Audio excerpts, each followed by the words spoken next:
podcasting from the Star Group, home of the iconic dressable lions. This is Beyond the Known, the podcast that takes you a step beyond what you know about business. I'm your host, Paul M. Newberger, president of the Star Group. Today, we are joined by Melinda Wilke, founder of Wilke Wealth and Investment Planning.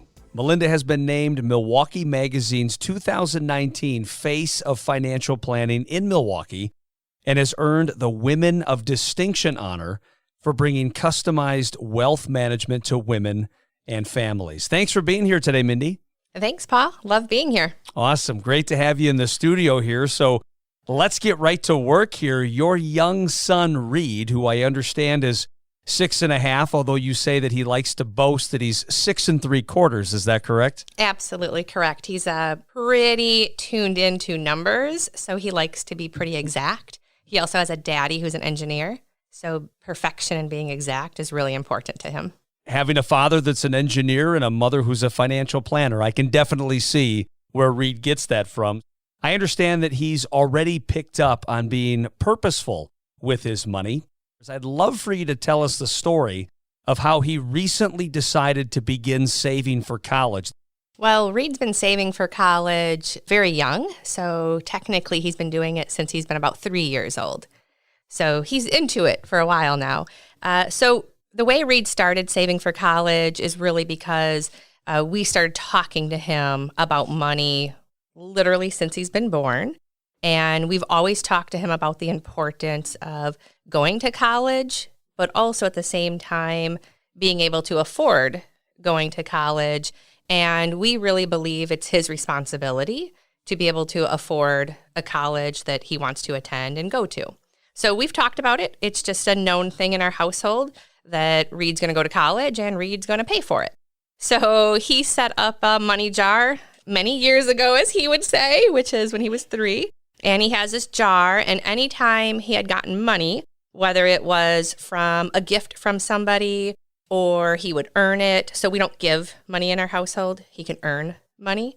Whenever he would earn his money, he always would put it in his jar, and it was for college. Now at 3, I gotta be honest, I don't think he truly understood what college was, but anytime he would put money in the jar, we would get excited with him. So as you know, for a 3-year-old, anytime you can say good job to them, you get a big smile on your face, and you hug them, they know that's a good job. So he would view that as when he would put money in his money jar for college, he would get an extra good job, extra smile, extra hugs from mom and dad. So that's really how it started. Again, I really don't think he truly understood college at 3 and that importance of it, but it started a good habit, and that was the importance of it. But now at 6.75, he does actually understand what college is. He knows that's a continuation of school. We talk about what mommy had to do for college. So I went to Marquette, studied finance. My husband, he also went to Marquette, studied engineering. That's how we met. We talk about what we had to do in order to get the careers that we have. So he understands that is beyond the high school. He has to go to college, and that will cost money, and it comes from his pocket. So he knows it, and he's truly been into saving. Again, at 3, don't know if he really understood it. That was the good job. But now it's more something that gets him excited, and he will count his money as well. So on a Saturday morning, we tend to try to sleep in a little. I will find him in the living room. Literally, his jar is dumped out, and he is sitting there counting his money and excited how much he has going for college already. So Reed seems like a very bright young man. He's good with numbers. He's planning. He's probably also very strategic, looking forward into the future. So we talk about saving for college. Which college, and what does he want to do? Oh, well, he has 2 colleges, but believe it or not, University of Michigan is probably his first. So my husband's family went to Michigan, and Michigan gets cheered for in our household for basketball as well as football. So he really thinks that's a pretty cool school to go to. He also loves the idea of Marquette because mom and dad went there. As an only child, he's pretty involved in just about everything we do. And the idea that he could go to school where mom and dad went is also something important to him. But he does have goals for himself. So he believes he's actually going to be a physician. We live in a neighborhood. We have a lot of physicians that are his friends' parents. And my clients are physicians. So he hears about that a lot. And he believes his wife is going to be the financial planner. And he always says to me, do you think we'll be a good couple and we're going to be okay financially? I smile and I say, I think you're going to be okay. Do you think enough parents are having similar conversations like that with their children? Unfortunately, no. I wish parents would talk more to their children. I think, unfortunately, a lot of parents, when they grew up, money was a taboo subject in their household. And so their growing up meant money wasn't discussed. So they tend to repeat that same habit to their own children. And in fact, I know they're not doing it enough. Majority of our clients come to us at around the age of 55 for the very first time to do financial planning. And one of the things that we do is we offer free financial planning to their children. And so they're about 25, 30 years old. And when we meet these 25, 30-year-olds, which they're impressive, very impressive people, it is the first time they're having true conversations about how to save money, goals they have. And so that's an impact we get to have with our clients' children versus we're doing it since birth. And as you can imagine, watching that through my clients' eyes, I knew that was something I needed to do very early on. And then I also in my own family had the experience that my parents had talked with me about money and my siblings extremely young. So it was normal to me to talk about money, but I also watched my clients not do it. And I knew that was I'm going to do it different. How did your parents discuss money with you? Did they do it much the same way that you're doing it with Reid, or did they have their own unique style of educating you on the importance of money? A little different and some similarities. So at a very young age, I always remember the game we would play with my dad was the calculator game. I don't know if anybody else ever played this game, but the calculator game was that we would have a calculator and we would give my dad a formula that we would be putting into the calculator. He had to come up with the answer before we would hit enter, and he had to be right and beat the calculator. So it was a calculator game, as we called it. I'm not sure if this is what other kids do. I'm guessing not, but we thought it was fun. And so my dad would do the flip with us, and he would also make sure that we understood how to do math without a calculator. He thought it was really important. We could figure out numbers and make change, right, and do things like that in our head without it. So that was our fun time, was playing the calculator game. The other thing is I remember very clearly I was between 6 and 7 years old, and my mom took me to the local bank. And my siblings as well, but of course I just remember about me, right? Took me to the local bank and she opened up my very first savings account. And at that time I got the saving little booklet, which I don't think they do anymore. But it was sort of like a checkbook log, and you kept track that you put money in and you kept track when you got interest. So my mom taught me the importance of not only saving your money, keeping track of it, but also the power of interest. Now, back then we were getting interest and I loved it. And I loved the keeping track of it. And so I would go out and I would do jobs around the house, or I would do jobs in the neighborhood. Actually, that year I broke my leg and I sold signatures on my cast for money. And I made tons of money. It was awesome. And I was 6 years old. And I put majority of it in the bank. I spent some too. But I loved the concept of it. And then when I was 12, so we had always talked about money in our house. And when I was 12, I remember sitting at the kitchen table with my dad, who had always owned a business. So he was always an entrepreneur from day one in his life. And we sat at the kitchen table and he was teaching me how to do his tax returns and how to do the business tax returns, and showing me his general ledger of how revenue came into his business, what expenses were, how they're something you write off on your tax return, how you have to keep track of it, how you have taxes and you have to pay that. And then he was showing me the bottom line, how much money actually came into the household. So literally by the time I was 12, I was actually able to do my parents' tax returns, and I did. but I loved it. So I'm guessing other people don't have childhoods like this. I thought it was normal and I was really comfortable with it. But because I showed interest in it and I liked it, my parents just really continued on that pathway, for me. And so, we do some things similar. Of course, we can't go get a savings booklet at a bank anymore. So there's some different things we have to do. But one of the things in particular, my husband and I, we actually set up a rental business. And we set this up a couple years ago. And our sole purpose for doing it is actually to teach our son how to run a business. So also since birth, we have been talking to him and being very open about how do you find a rental business? How do you run these numbers? What do you do with it? And so we take him to every rental that we have, and he is a part of the crew for the rental company. So he has to come in, we walk him around the rental properties, and he talks to us about what does he think will be good ideas or bad ideas for the rental property, what would make us more money, what will cost us money. We've had, obviously, the experience of bad tenants. We've had him come in and show him what a bad tenant is, what they do to the property. And for example, we had one where they had little kids, and unfortunately they had crayons, and they were 2 years old, and anywhere a 2-year-old could reach, we had this glorious artwork all over the house, everywhere. And, my son coming in, he never did anything like that. So he walks in this house and he just couldn't believe it that somebody would do that. And then he had to watch us clean it, and he helped. So he's a part of it, right? And, out of it, what he learned is the importance of how do you screen for good tenants. So I've been walking him through this process of what are all the steps we have to do and how do we make it better, because we must not have done a good enough job, right? And we fail too. It's okay. Mom and dad fail. And so we showed him that, and he's been learning and helping me screen now for the next new tenants and how do we make them better.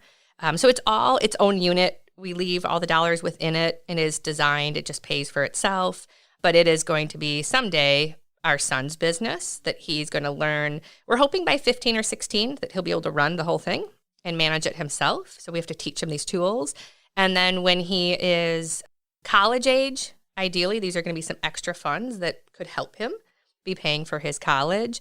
But also he may choose he doesn't like this, and that's okay, right? So it's not something we're forcing on him, but this is a really good way for him to practice, and he can fail 100 times and it won't hurt us and it won't hurt him. It's all encapsulated in itself, but it's a way for him to learn how to run a business by 6 years old already. And we think that's an important skill for a young person to have. So I can see some parents listening to your insightful words, your words of wisdom, and say, this all sounds great, but how do I get started? How would you recommend they even get started, taking that first step in educating their kids about money, talking to their kids about money? Absolutely. So first of all, I would tell you that as a parent, you already have been teaching them about money. You just maybe haven't realized it. So your children have been watching, and by you leading by example. So how you talk about money in your household or you don't, children pick that up. What you do when you go to the store, they're sitting right there next to you when you buy an item. What's your reaction when you buy it? Do you talk about that it costs a lot of money? Do you put it on your credit card and sweat a little because you're worried about paying off that balance? Do you pay with cash? What do you do, right? So you already have been teaching them, whether you know it or not. Hopefully, you're a good example for them to follow. But then the second part I would say to do, just be more upfront. So freely talk about money, both good and bad. Sometimes parents think you only have to talk about the good with money, and that's not true. You would much rather your kids make mistakes with their dollars, spend too much, right? Get over their head with money at 10 years old than when they're 25 or 30 and they buy too big of a house. That's really hard. Or they take on too big of a student loan and they don't know how to get out from underneath it. I would much rather a child fail with $25 at 10 years old. So talk about money, whatever that means in your household, just start doing it. And then kids are smart. They are so brilliant, and their brains are little sponges. And of course, they repeat everything, right? So that's how you know their brains are sponges. talk about what money is doing for you. How is it paying for your house? How does it pay for when you go into a restaurant? How does it pay for the groceries that you put on the food on the table? But also be conscious of when you use a credit card, how do you pay it off? How much money built up on there? They've got to hear about that. When you get a credit card bill in the mail, it's okay to show it to them and explain what that means. The more they can learn, the better. The other thing is there is a ton of books out there about money. So I actually just go on Amazon and I will look for kids and learning about money. And there's like a top 25 list, but there's a ton of them out there. I will actually just look for books and I will order them. And then at night, when it's storytelling time, some of the books that I read, this is my really fun, cool calculator game. I will read money books to my son as his bedtime story. And I know it's so corny. We're not that exciting. But that's the stuff that when he goes to bed, he is thinking about it. When he was in 3K, they needed parents to come in and volunteer. It's a great opportunity. So at 3K is when I started volunteering at school. And one of the things I would do is I would come in and volunteer. Of course, you do whatever the teacher needs. But I also asked, could I teach and have, 30 minutes whenever you want. And I'm going to teach the kids about money. And I did it for all 3-year-olds in his class. And I do it every year for him in school. So it's reinforcing then for his friends as well. I would say it's not hard at all to talk about money every day. It is touching you. Just start being conscious of it and talk freely about it with your kids. And also let them ask you anything. I mean, they will ask you, how much money do you earn? They will ask you, how big is your credit card balance? Because they will pick this up. Be willing to be honest with them. Whatever your answer is, it's an okay answer. Just explain it. And maybe this could be a way that maybe they realize your career is a path they want to follow because they want to earn that kind of money. Or maybe they realize it's not a career they want to follow, and tell them how you got there so they maybe know they have to work harder or do better in school. Any of your situations, you can always use it as a teaching moment. Too many parents think they have to be perfect. You don't. It's okay. Just teach them.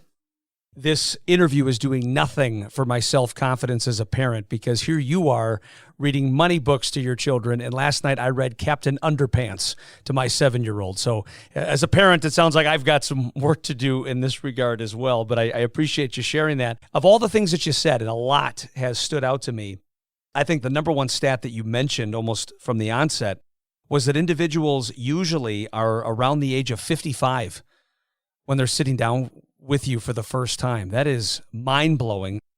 One, how big of an issue is that for society when people are sitting down with a financial advisor, usually for the first time around the age of 55? And in your opinion, when should people start a relationship with a financial advisor?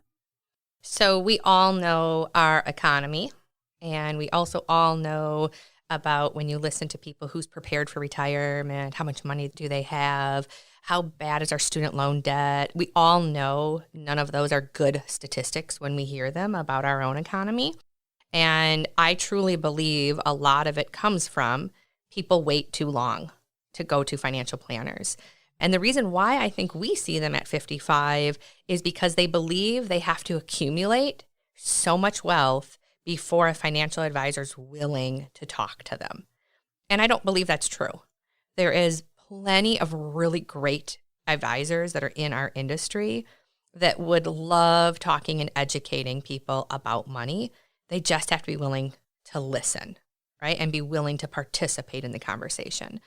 So my wish would be that before people start their very first job, they have had a conversation with a financial planner. Why? Why is that important? Because if once you start earning money, and that means you have money coming into your household on a regular basis, no matter how much it is, good or bad, right? It doesn't matter. You should already know where to put those dollars.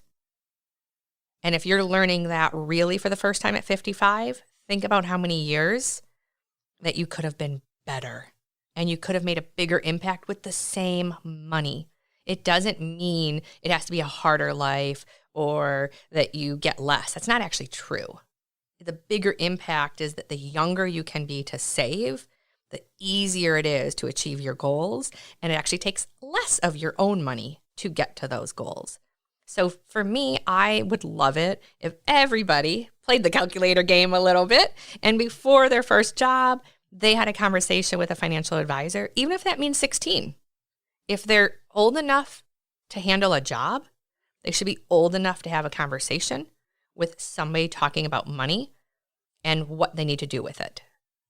Well, Mindy, I got to tell you, one of the ways that I judge the value of a conversation is all of the thinking and pondering that I do. And I got to tell you, you've definitely given me some food for thought, not only on the financial aspect, but also how I teach my kids about money. And based on that, this was a very insightful conversation. I guarantee you I'm not the only one listening to this that felt the same way. So for individuals that enjoyed this conversation, found value in what you had to say, if they wanted to reach out to you, if they wanted to continue the conversation with you, what's the best way to do that? The best way to get in contact with us would just go to our website, which is melindawilke.com. Super easy. So you just type in my name, melindawilke.com, and within our website, you will find all different ways you can reach out to us. That would definitely be the best way. Lots of good food for thought, wonderful nuggets of information, and this is the kind of information you will only find on the Beyond the Known podcast. Thanks for listening to Beyond the Known with Paul M. Newberger. If you like our show and want to know more, check us out at stargroup.com. That's starrgroup.com/podcast. We're also available on Apple Podcast or wherever you listen to podcasts.